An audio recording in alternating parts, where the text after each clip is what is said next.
आईने के सामने खड़ी पत्नी ने अपने पति से पूछा, मैं बहुत ज्यादा मोटी लग रही हूँ क्या?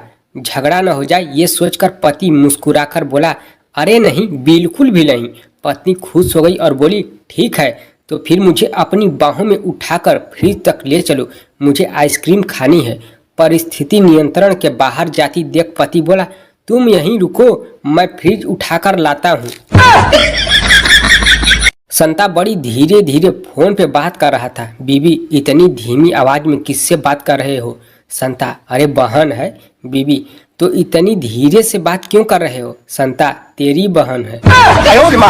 एक बार एक लड़का अपनी घरवाली को लाने ससुराल गया। वहां उसे अपने ससुर के पास सोना पड़ा। उसको रात को चूड़ियां बजने की आवाज़ सुनाई पड़ी। उसे लगा कि उसकी घरवाली इशारा कर रही है, तो उसने उचक कर देखा, पर वहां कोई नहीं था, तो वापस सो गया। दोबारा कुछ देर बाद फिर वही आवाज़ आई। फिर उचक के देखा तो कोई नहीं था।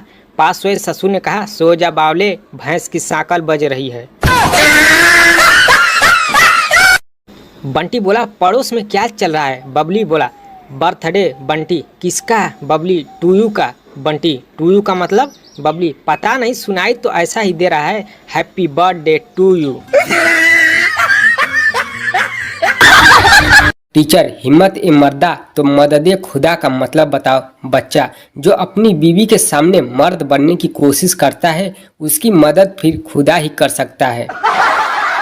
टीचर, छिपकली किसे कहते हैं? पप्पू, छिपकली एक गरीब मगरमच्छ है जिसे बचपन में बॉर्नवीटा वाला दूध नहीं मिला, जिस कारण से वो कुपोषण का शिकार हो गई। पति, सब्जी में नमक नहीं है। पत्नी, वो क्या है ना, सब्जी थोड़ी जल गई थी। पति, तो सब्जी में नमक क्यों नहीं डाली? पत्नी, हम लोग संस्कारी परिवार से हैं, जले में नमक नहीं छिड़कते।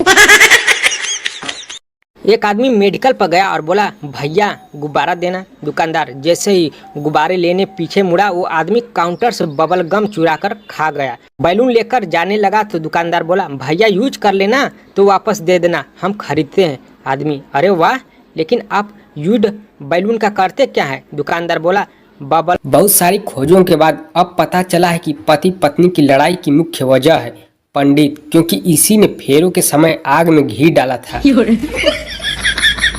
एक आदमी रविवार को डॉक्टर के पास गया। आदमी, डॉक्टर साहब, मेरी पत्नी मुझे कुछ समझती ही नहीं, हर समय चिड़चिड़ चिड़चिड़ करती रहती है, मेरी जरा भी नहीं सुनती, क्या आप उसे शांत कर सकते हैं? डॉक्टर बोला, अबे यह सब इतना आसान होता तो क्या मैं रविवार को क्लिनिक